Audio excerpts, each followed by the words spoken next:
नमस्कार, prime debate में आपका स्वागत है। हम ग्लोबल पंजाब के नॉर्थ अमेरिका के दर्शकों का और संगत टीवी के यूके और यूरोप के दर्शकों का भी स्वागत करते हैं। किराए की कोख यानी सरोगेट मदर, ये एक ऐसा शब्द है जिसे कुछ वक्त पहले हमारे देश में बेहद वर्जित और बुरा माना जाता था, लेकिन बदलते वक्त के साथ हमारा देश किराए की कोख के लिए सबसे सुरक्षित स्थान माना जाने लगा है।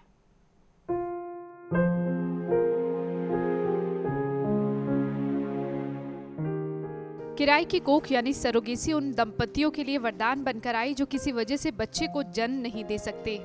असिस्टेड रिप्रोडक्शन टेक्निक्स यानी सहायक प्रजनन तकनीक यानी ART के जरिए एक महिला का बच्चा किसी दूसरी महिला के गर्भ में विकसित होता है। किराए की कोख के जरिए बच्चे को जन्म देने के लिए भारत को सबसे अच्छा स्थान माना जाने लगा है। बड़ी वजह है दूसरे देशों की तुलना में कम खर्च और नियमों का उदार होना। देश में किराए की कोख चाहने वाले विदेशियों को अब कुछ नियम पूरे करने जरूरी होंगे। सरोगेसी के लिए आने वाले विदेशियों को मेडिकल वीजा के लिए अर्जी देनी होगी। विवाहित जोड़ा जिसकी शादी को 2 साल हो चुके हों वही सरोगेसी के लिए आवेदन कर सकता है। राजदूत की तरफ से वीजा आवेदन के साथ एक खत लगा होना चाहिए जिसमें संबंधित देश में सरोगेसी को मान्यता देने की बात हो और पैदा होने वाले बच्चे को दंपति के जैविक बच्चे की तरह बर्ताव किया जाएगा। दंपति भी बच्चे के सही पालन पोषण की जिम्मेदारी लेंगे। Indian council of medical research द्वारा मान्यता प्राप्त रजिस्टर्ड ART क्लिनिक में ही पूरा इलाज होगा। दंपति को अपने और सरोगेट मां के बीच लिखित समझौता करना होगा। स्वदेश वापसी से पहले दंपति को फॉरेनर रीजनल रजिस्ट्रेशन ऑफिस में इत्तला देनी जरूरी होगी। संशोधित नियमों के मुताबिक विदेशी समलैंगिक जोड़ों और अविवाहितों के बच्चा पाने के लिए किराए की कोख के इस्तेमाल पर रोक लगा दी गई है। लेकिन देश में सरोगेसी के लिए कोई कानून नहीं है, जिससे गरीब भारतीय महिलाओं का शोषण बढ़ रहा है। जो महिलाएं पैसे के लिए किराए की कोख संभालती हैं, उनकी सुरक्षा के लिए कोई कानून नहीं है। क्या है सरोगेसी? सरोगेसी को लेकर कोई कानून नहीं है। जो नियम बने हैं क्या वो काफी हैं? जानेंगे आज के प्राइम डिबेट में। हमारे साथ स्टूडियो में मौजूद हैं अनिल मल्होत्रा, पेशे से वकील हैं और सरोगेसी पर काफी रिसर्च किया है उन्होंने। सरोगेसी पर उनकी किताब जल्द ही रिलीज होने वाली है। डॉक्टर श्रुति बेदी जो institute of legal studies Punjab university में पढ़ाती हैं, और साथ ही हमारे साथ doctor Vandana Narula, specialist in IVF technique मौजूद हैं। डॉक्टर वंदना, इस चर्चा को शुरू करने से पहले, नियमों में जाने से पहले, मैं सरोगेसी क्या है ये जानना चाहूँगी। देखिए, सरोगेसी एक ऐसा टेक्निक है जिसमें थर्ड पार्टी रिप्रोडक्शन इन्वॉल्व है।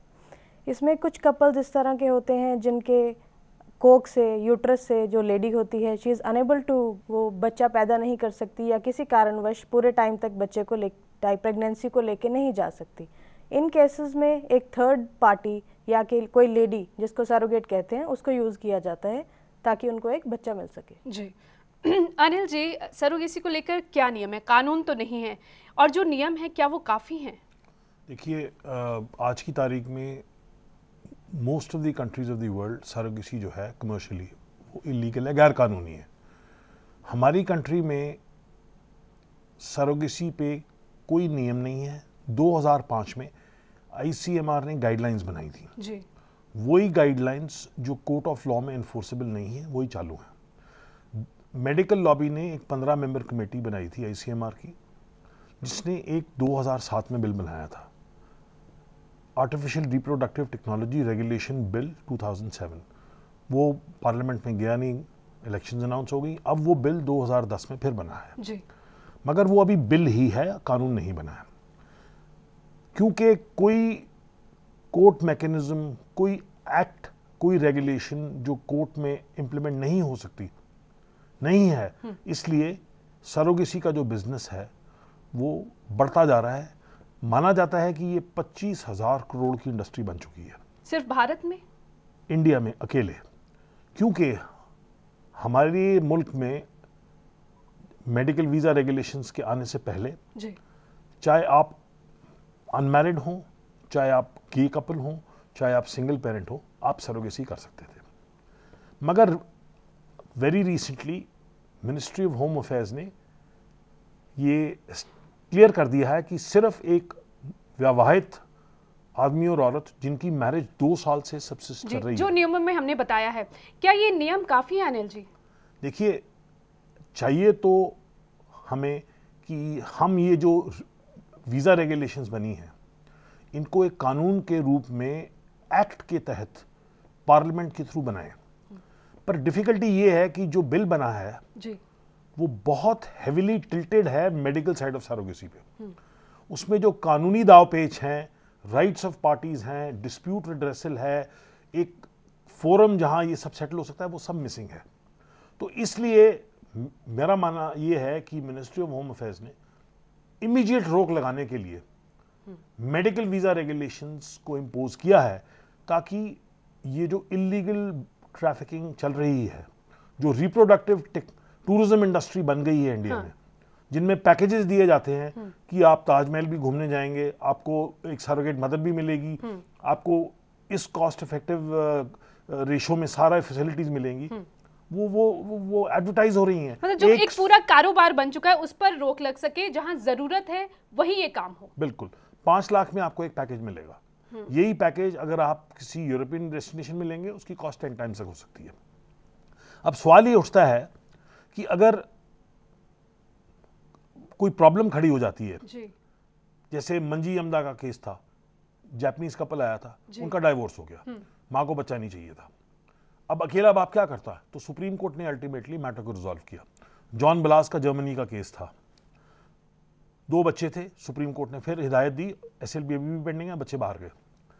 अभी बहुत रिसेंटली हमने एक ऑस्ट्रेलियन मैटर देखा है जिसमें फादर ने अपना स्पर्म डोनेट किया, बच्चे पैदा हो गए, मगर जब DNA टेस्टिंग की ऑस्ट्रेलियन हाई कमीशन ने, तो ना स्पर्म उस आदमी का था, ना वो उस औरत का था, उनका जेनेटिक कोई कनेक्शन नहीं। मिसयूज हो रहा है।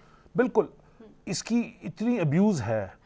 एक पूरी illegal industry propped without middleman खड़ी हो गई है कि इस पे रोक लगानी बहुत मुश्किल है। तो इसका एक ही तरीका था कि आप विदेशी नागरिकों को भारत के अंदर सरोगेसी के लिए अंदर ही ना आने दें, जब तक वो ये सेटिस्फाई ना कर सके कि वो आदमी औरत है, 2 साल की शादी है और बहुत सारी कंडीशन। ये जो नियम हमने बताए हैं वो पूरे जब तक नहीं ये नियम तो नहीं कह सकते, ये सिर्फ एडमिनिस्ट्रेटिव गाइडलाइंस है। लेकिन इन पर भी कोई कानूनी कार्रवाई नहीं हो सकती। कानूनी कार्रवाई आप इनके थ्रू, इनके जरिए कोर्ट नहीं जा सकते, मगर इसकी इफेक्टिवनेस इसलिए है क्योंकि आपको इंडिया के अंदर आने के लिए वीजा ही नहीं मिलेगा। तो अब अगर आपको वीजा ही नहीं मिलेगा कहीं ना कहीं उससे रोक लगेगी, लेकिन उससे भी जरूरी है कि कानून बने और कानून में ये सारी लीगल इन्फर्मिटीज जो जरूरी एक्टिव आइटम्स हैं उनकी कॉम्पोजिशन होनी बहुत जरूरी है। मेरा ये मानना है कि सबसे पहले तो एक जुडिशियल फोरम, एक कोर्ट, एक कचहरी को क्रिएट करना चाहिए जिसके पास डिस्प्यूट्स आएंगे। आज के अब आप ये देखिए, अगर स्पर्म या एग ना फादर या मदर का है तो एम्बेसी कहेगी जी आप एक डिक्लेरेशन लेके आइए, आप एक कोर्ट का फैसला लेके आइए जिसमें आप अपने आप को माँ या बाप मानने का अधिकार आपको कानूनी तरीके से मिले जी। तो आप किस किस्म का दावा करेंगे? तो आज की तारीख में अगर लीगली उसको एग्जामिन किया जाए तो हमें एक दीवानी दावा, जिसको हम सिविल सूट कहते हैं, सूट फॉर डिक्लेरेशन करते हैं, वो फाइल करते हैं जी। वो हम कोर्ट में जाते हैं, जिस पेरेंट ने एग या स्पर्म डोनेट किया होता है उनको दूसरी साइड रिस्पोंडेंट बनाते हैं, और जिनके लिए जिन्होंने बच्चा कमीशन किया होता है वो पिटिशनर्स होते हैं, और उस केस की कार्रवाई होती है और वो डिक्लेरेशन आती है, फिर बच्चा बाहर जा सकता है। मगर इस प्रोसेस में बहुत टाइम लग जाता है और इसलिए जरूरी है कि कानून इस पर बने। डॉक्टर वंदना से मैं बात करना चाहूंगी, ये जो प्रॉब्लम्स बता रहे हैं अनिल जी, ये क्या वाकई आती हैं, आप भी फेस करते हैं? क्योंकि आपके पास सरोगेसी के लिए आते हैं दंपति। देखिए, ये थोड़ा लार्जर व्यू पॉइंट है, जो आउट ऑफ मेडिकल फ्रेटर्निटी जो लोग इस तरह से उसको एज अ बिजनेस मान के चलते हैं। Otherwise as a IVF practitioner, as a doctor, जो हमारे पास कपल आता है, they are so emotionally down because उनके पास बेबी नहीं है, दैट अगर उनको एक चांस दिया जाता है to have a baby and that is a surrogate, तो I think it is the legal aspects aside, I think ये कोई बहुत मतलब इस तरह का बिजनेस समस्या है, लेकिन इतनी ज्यादा नहीं है। नहीं, देखिए ऐसे है कि अगर किसी कपल को नहीं हो रहा है बच्चा, लेडी का जैसे यूट्रस निकाल दिया गया है, या उसको कोई ऐसी मेडिकल प्रॉब्लम है कि वो कैरी नहीं कर सकती, और रैदर देन के बच्चा अडॉप्ट करे, वो उसको अगर जेनेटिकल बेबी अपना होने का मिल मौका मिल तो सकता है तो उसके लिए एक वरदान है, अगर ये एक साइड से देखा जाए। और देखिए मेडिकल एथिक्स तो हर जगह होते हैं ना, ये तो हर प्रोफेशन में एथिक्स होते हैं। इफ़ यू टेक कोई भी प्रोफेशन, चाहे वो मेडिसिन से अलावा हो, हर चीज़ में एथिक्स की बात है। अगर कोई चीज़ खरीदने जाते हैं, हर चीज़ में क्वालिटी तो होती है ना। द वे कुछ केसेस हाइप हो जाते हैं एंड ऑल दैट, पर जहाँ गड़बड़ होती है उस पर नजर रखने की भी जरूरत है। डॉक्टर श्रुति, इन सब चीज़ों को अगर दरकिनार करें, ठीक है नियम बनने भी ज़रूरी हैं, और जैसे डॉक्टर वंदना भी कह रही हैं कि ऐसी प्रॉब्लम्स होती नहीं हैं आमतौर पर, भावनाओं से जुड़ा मुद्दा है। आपको लगता है कि अब जो भारत में इतनी ज़्यादा तादाद विदेशियों की बढ़ रही है, यहाँ का क्या माहौल लगता है? यहाँ के भी तो निसंतान दंपति जो हैं वो सरोगेसी के लिए जा रहे हैं। नहीं, यहाँ के भी जा रहे हैं, और बाहर के तो जैसे अनिल जी ने कहा कि बिजनेस बन गया है यहाँ पे। एक तो ये कारण है ही है कि हम we are able to provide a good market, क्योंकि हम कॉस्ट इफेक्टिव हम surrogacy means of surrogacy provide कर रहे हैं। बड़ा कारण गरीबी मान सकते हैं? गरीबी तो है ही, सबसे बड़ा कारण है ये। तो यही तो वजह हो सकती है कि ये कारोबार बन जाता है। नहीं, वो देयर इज़ नो डाउट। अब हैं केसेस जहाँ पे औरतें जिनके ऑलरेडी बच्चे हैं, बट उन्होंने अपनी फैमिली को कोई और तरीका नहीं है उनको लुक आफ्टर करने का, तो ये एक उनके लिए तरीका बन गया है कि अपने पैसे इकट्ठे करें और उनकी अपनी फैमिली की देखभाल कर पाएँ। तो पॉवर्टी और गरीबी तो सबसे बड़ा रीज़न है, हमारे कारण है इस वजह का। बाकी भावनाएं की जहाँ तक बात है, जो सरोगेट मदर होती है उसकी भी मेरे को लगता है कहीं ना कहीं तक अटैचमेंट तो है ही।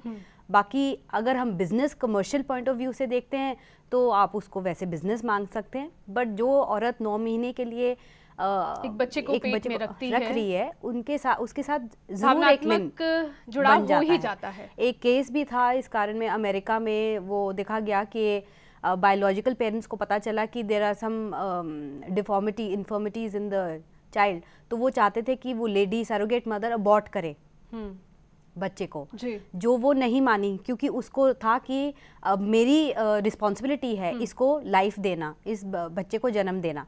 तो वो उस स्टेट में चली गई भाग के जहाँ पे सरोगेसी अप्लाई नहीं हो सकती थी उस बच्चे को बचाने के लिए। तो ये भी एक भावना है उसके बच्चे के प्रति जो उसको वो एक्सप्रेस कर रही है। डॉक्टर वंदना, क्या कभी ऐसा भी वाकया सामने आया जब एक माँ ने बच्चा पैदा करने के बाद उसे देने से इनकार कर दिया? देखो, ऐसे होता है कि जब कोई सरोगेट के लिए लेडी तैयार की जाती है, उसको मेंटली तैयार किया जाता है and she is already ready for it. Means she knows के किस तरह के प्रोज एंड कॉन्स हैं सरोगेट बनने के, उसका क्या मतलब है। कोई एजुकेटेड और मेंटली नॉर्मल लेडी ही ये कर पाती है। एंड पूरा फिजिकल एंड मेंटल चेकअप होता है उसका। She is counselled such A way that such a thing hardly happens. And आप काउंसलिंग भी प्रोवाइड करते हैं? या काउंसलिंग तो मस्ट है उसके लिए। किसी को सरोगेसी के लिए मनाना, किसी लेडी को इतने बड़े काम के लिए मनाना, actually it's a basically risk on life. एक ये भी कहा जाता है खर्चा बहुत ज़्यादा आता है, एक आम आदमी अफोर्ड नहीं कर सकता। देखिए, इस टेक्निक को ऐसे है कि खर्चा तो काफ़ी चीज़ों का है इसमें इन्वॉल्व। इसमें IVF इन्वॉल्व है, इसमें सरोगेट की पेमेंट इन्वॉल्व होती है। There are lot of things which is looked after, but it is flexible. Overall जो मैक्सिमम पैकेज, देखिए आजकल इंटरनेट पे लोगों ने सर्च किया होता है, जनरली वो मैक्सिमम पैकेज लिखे होते हैं, but it's quite flexible, depends on the centre to centre.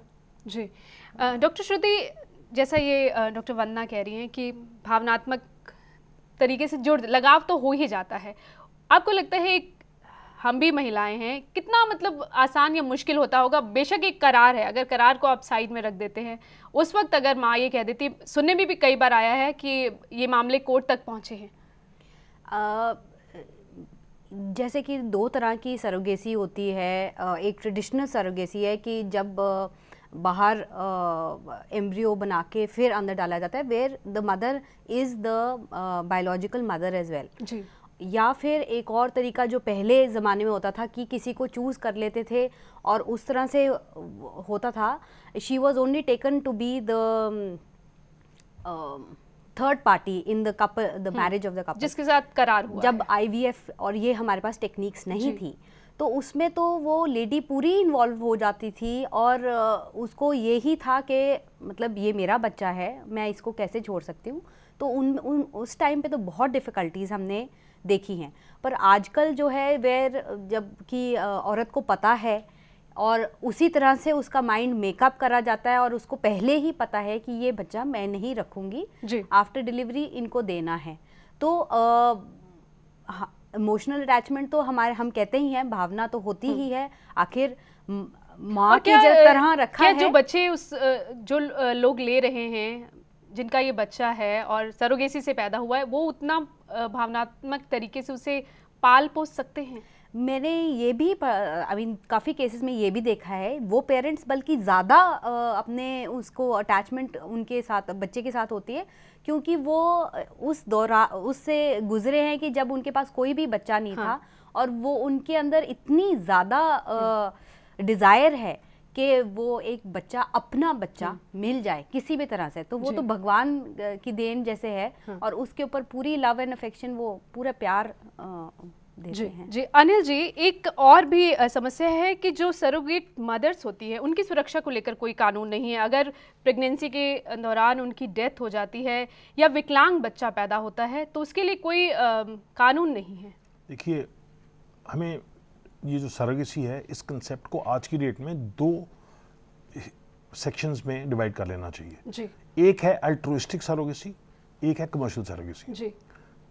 Altruistic surrogacy वहाँ होती है जब आपका कोई फैमिली मेम्बर या आपकी जान पहचान का कोई बिना किसी रकम के, बिना किसी पैसे के, बिना किसी कंसिडरेशन के, purely out of love and affection उस अरेंजमेंट में मैं एग्री कर जाता है।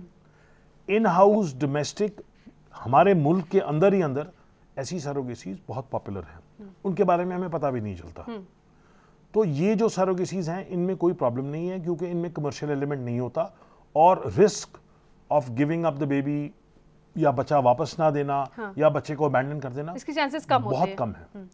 मगर आज की तारीख में इसकी एक्सप्लॉयटेशन, इसका मिसयूज, इसका अब्यूज और इसकी जो कमर्शियल एलिमेंट्स इतने स्ट्रांग हो गए हैं कि सारी अल्ट्रुइज्म को आज की तारीख में मिसयूज किया जाता है। बहुत सारे नेटवर्क्स बन गए हैं, बहुत सारी ऑर्गेनाइजेशंस बन गई हैं जो इन चीज़ों को अब एक बिजनेस में बदल चुके हैं। सो इसकी जो in house internal with in the country issues है वो तो सब अंडर कंट्रोल है। प्रॉब्लम है जब बच्चे विदेश लिए जाते हैं। इससे ज़्यादा एक अबैंडनमेंट, देख रेख के अलावा सबसे बड़ी प्रॉब्लम ये है कि जो बच्चा पैदा होगा, क्या उस कंट्री में जिसमें उसके पेरेंट्स उसको लेके जा रहे हैं, उस कंट्री के रूल्स ये परमिट करते हैं? क्या उस बच्चे को उस कंट्री का पासपोर्ट मिलेगा? वहां उस बच्चे का क्या स्टेटस होगा? कोई यूरोपियन कंट्री कमर्शियल सरोगेसी के बच्चे को नहीं एक्सेप्ट करती। सो आज की तारीख में बच्चे का बर्थ सर्टिफिकेट, बच्चे का पासपोर्ट, बच्चे की नेशनैलिटी बहुत बड़ी इश्यूज बन चुकी है। अब जो ये नियम बने हैं इससे कुछ सुधार होगा? देखिए, अनफॉर्चुनेटली मैंने इस बिल को बहुत एग्जामिन किया है। हमने इस बिल की चर्चा में एक चंडीगढ़ में, एक दिल्ली में सेमिनार भी किया है, मैंने इस पर बहुत लिखा भी है। ये bill rights, legal issues, determination of disputes पे बिल्कुल साइलेंट है। इसमें बहुत सारे लैक्यूनास हैं, बहुत सारे शॉर्टफॉल्स हैं। अब आप मुझे बताइए, एक बार बच्चा जब पैदा हो जाता है, उस बच्चे को जो माँ बाप जिन्होंने उसको कमीशन करके पैदा किया है वो उसको लेके जाना चाहते हैं, मगर उनकी कंट्री अगर उस बच्चे को एंट्री ही नहीं देगी तो वो बच्चा बाहर कैसे जाएगा? जी बिल्कुल। तो हमें क्या चाहिए? हमें ये चाहिए कि हम एक प्रोसेस ऑफ लॉ, एक कानूनी तरीका अपने सिस्टम में इवॉल्व करें, जिससे अब पहले ही उस बच्चे को एक लीगल स्टेटस या तो अडॉप्टेड पेरेंट्स का या नेचुरल पेरेंट्स का हमारी कंट्री के अंदर मिले। हम उस बच्चे को इंडियन नेशनल तो डिक्लेयर कर नहीं सकते। इस बारे में मैं आपको एक बहुत इंटरेस्टिंग केस सुनाता हूँ। एक हैदराबाद में लेडी आई यूएसए से, from African country. She could not conceive और वो अपने हस्बैंड के स्पर्म को एक सायरो जार में लेके आई बिकॉज उसको ट्रैवलिंग का फोबिया था। अब वो बच्चे का जन्म हो गया through a surrogate mother and a lady who donated an ovum. But the regional passport officer refuse to give the boy the child passport. वो कहता है ये बच्चे को मैं इंडियन पासपोर्ट तो दे नहीं सकता, क्योंकि इसकी नेचुरल मदर है जो वो तो है, उसने तो कुछ डोनेट नहीं किया। सरोगेट मदर को मैं मदर नहीं डिक्लेयर कर सका। फिर क्या हुआ इस मामले में? वो अल्टीमेटली 3 महीने पासपोर्ट ऑफिसर के धक्के खाती रही, और उसने एक दिन अल्टीमेटली जाके पासपोर्ट ऑफिसर के टेबल पे बच्चा रख दिया और कैरी और चली गई वहां से। क्या फैसला आया? वो बच्चा छोड़ के चली गई, वो उसके पीछे पीछे गए और उसको टेम्पररी ट्रैवल डॉक्यूमेंट दिया और वो बच्चा लेके चली गई। ऐसे हालात पैदा हो जाते हैं, ऐसे तरीके, ऐसे हालात पैदा हो जाते हैं। अब जो बच्चे ऑस्ट्रेलियन पैदा हुए थे, जिनका किस्सा मैंने आपको पहले सुनाया, जिनमें ना स्पर्म ना एग डोनेट करता था, वो कहते जी 6 महीने से बच्चे यहाँ हैं, हम यहाँ आ ही नहीं सकते, तो क्या करें? उन्होंने इतना प्रेशर माउंट किया that the Australian government relented and they give them entry clearance documents.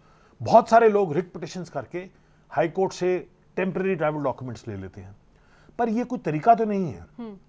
मेरे हिसाब से अगर मेडिकल वीजा रेगुलेशंस लगाई गई हैं, अगर वो वैलिड हैं या नहीं वैलिड हैं, या कानूनी तौर पे उनकी लीगल सैंक्टिटी कितनी इफेक्टिव होगी, वो तो जब किसी कोर्ट में जाएंगी तो पता चलेगा। होना क्या चाहिए? मेरे हिसाब से जो out of country surrogate arrangements हैं, they should be brought under a very strict law. आप ये भी देखिए कि अगर एक बच्चे को आप बिना पेरेंटेज की असर्टेनमेंट या बिना एक लीगल कैरेक्टर बाहर भेजते हैं, अगर वो बच्चा, अगर इंटेंशंस ठीक ना हो, वो बच्चे का कितना मिसयूज हो सकता है। हमारी कंट्री में अडॉप्शंस को चेक करने के लिए भी सुप्रीम कोर्ट ने 3 बारी रिपीटेडली गाइडलाइंस ले डाउन करी हैं। सेंट्रल अडॉप्शन रिसोर्स एजेंसी को क्रिएट किया, वो चेक करती हैं, सारी अडॉप्शंस को स्क्रूटनाइज करती हैं। इसी तरीके से हमारे लॉ में एक पैरेलल वॉचडॉग बॉडी, एक कानून के थ्रू इंटरनेशनल सरोगेट अरेंजमेंट्स के लिए बनानी बहुत जरूरी है। डॉक्टर साहब की राय बिल्कुल ठीक है कि विद इन द कंट्री जो ये हैंडल करती हैं, उनमें अंडर वॉच एंड वार्ड है। आपको पता है बच्चा किसने पैदा किया है, आपको मालूम है कौन सी फैमिली में गया है, सो वो देख रेख की जा सकती है। बट जब बच्चा एक समस्या वहां है जब बच्चा विदेशी का हो। एब्सोल्युटली। और इतने सारे गे पेरेंट्स, इतने सारे अनमैरिड कपल्स, इतने सारे सिंगल पेरेंट्स बच्चे ले जाते हैं, मतलब आसानी से उपलब्ध हो सकता है बच्चा। अभी ये सोच बनती जा रही है। I would like to add. जी जी बिल्कुल। आजकल ये सब लीगलाइज हो गया है। गे पेरेंट्स हैव बीन बैंड। नहीं, वो नियम तो यही कह रहे हैं सर, जो नियम आए हैं वो यही कह रहे हैं। There is no law. जी, लॉ नहीं है, there is no law, there is just a moment, let us be clear. कानून अदालत में लेकर नहीं जाया जा सकता, ये नहीं, लेट्स बी क्लियर। जी, first of all, there is no law in India which permits children to be conceived by gay parents, by unmarried couples or by single persons. ये क्योंकि कोई कानून इसको इलीगल नहीं डिक्लेयर करता, इसलिए ये मेडिकल लॉबी ने इसको लीगल मान लिया। मगर अब जो मेडिकल वीजा रेगुलेशंस आ गई हैं, उनके अंडर अगर आप एक फॉरेन कपल हैं, आदमी और औरत हैं, विदेशियों के लिए है। देखिए, अगर ये यहाँ भी पेच है कुछ। देखिए, अगर विदेशियों को बिना वीजे के अंदर नहीं आने दिया जाता, तो मेरा मानना ये है कि जो मेडिकल लॉबी है उनको इससे एक हिंट लेनी चाहिए that the import of this is कि अगर हमें ये, अगर हमारे एक सिस्टम मैन एंड वुमेन का सिस्टम बना हुआ है, हस्बैंड एंड वाइफ का, हमें उसकी रिस्पेक्ट करनी चाहिए। हम अपनी सोसाइटी को ऐसे अभी डिवाइड नहीं कर सकते हैं। ठीक है, अगर एक कानून बन जाता है जिसमें गे कपल्स अलाउ हो जाते हैं, तब ये परमिसिबल होगा, तो कानून के दायरे में ये जाया जा सकता है। मेरा ये मानना है आज की तारीख में कोई ऐसा कानून नहीं है जो ये जो अदर देन मैरिड कपल्स को सरोगेसी परमिट करता है। जी, डॉक्टर वंदना, कुछ सुझाव जो लोग सरोगेसी के थ्रू बच्चा पैदा करना चाहते हैं उनके लिए कुछ देना चाहेंगे इस चर्चा को खत्म करने से पहले? देखिए, rather than taking surrogacy as a business, because it has been divided into two as we see the discussion going. जी, एक इंडियन लेवल पे इंडियन पेशेंट है और एक अब्रॉड फॉरेन का पेशेंट है। अगर हम फॉरेन के पेशेंट की देखें तो उसको ज़्यादा बिजनेस के तौर पे बात की जाती है। If we take an average Indian patient, तो I don't think all these things are involve. जिस तरह से हमारी बात हो रही है कि out patient, out country patient है, उनकी विदेशों से जो लोग आ रहे हैं उनके साथ ये समस्या ज़्यादा है। विदेशी जो लोग आ रहे हैं उनकी प्रॉब्लम्स तब अराइज करती हैं जब कम्युनिकेशन लैक्यूना और लॉ लैक्यूना होते हैं। जी, doctor Shruti, all that is looked after. I don't think there should be. जी, डॉक्टर श्रुति, इस चर्चा को खत्म करने से पहले आपके विचार? मेरे को लगता है जैसे अनिल जी भी कह रहे थे, जो बच्चा पैदा हुआ है उसका जब स्टेटस नहीं डिटर्मिन हो रहा, उसके लिए कितनी प्रॉब्लम होएगी। तो हमारे को पहले लॉ हमारा बिल्कुल स्पष्ट होना चाहिए रिगार्डिंग सरोगेट मदर ऑल्सो, कि कैसे कौन लोग हैं जो ये ऑफ़र कर सकते हैं ये मीडियम, और बच्चे का once the whole process and once he is born उनके क्या राइट्स होंगे, उनका क्या स्टेटस होगा, उसकी क्या आइडेंटिटी होगा, उसके बायोलॉजिकल पेरेंट्स इमीडिएटली उसके पेरेंट्स बन जाएंगे कि नहीं बनेंगे, उसके फर्दर राइट्स क्या होंगे, बिकॉज आगे जाके उसने अपने नेचुरल पेरेंट्स का ही सब कुछ इनहेरिट करना है। तो उसको उसकी आइडेंटिटी स्पष्ट होनी बहुत ज़रूरी है। शुक्रिया आप सभी का इस चर्चा में शामिल होने के लिए। सरोगेट मदर उस माँ की सूनी गोद में खुशियों की किलकारी भर देती है जो प्राकृतिक तरीके से अपने बच्चे को जन्म नहीं दे पाती। जिन घरों में सरोगेट मदर की वजह से खुशियां आई हैं उसका मोल केवल वो ही जान सकते हैं, लेकिन दूसरों के घरों के बच्चों की किलकारियों से गुलजार करने वाली सरोगेट मदर के बारे में भी सोचना ज़रूरी है, ताकि भावनाओं से जुड़े ये मुद्दे सिर्फ कारोबार न बनकर रह जाएं। नमस्कार। खबरों की दुनिया में आइए, हमारे साथ कहीं भी और कभी भी जुड़िए। हम मिलेंगे फेसबुक पर, हम दिखेंगे यूट्यूब पर, हमें फॉलो कीजिए ट्विटर पर। खबरों के साथ बने रहिए रात दिन।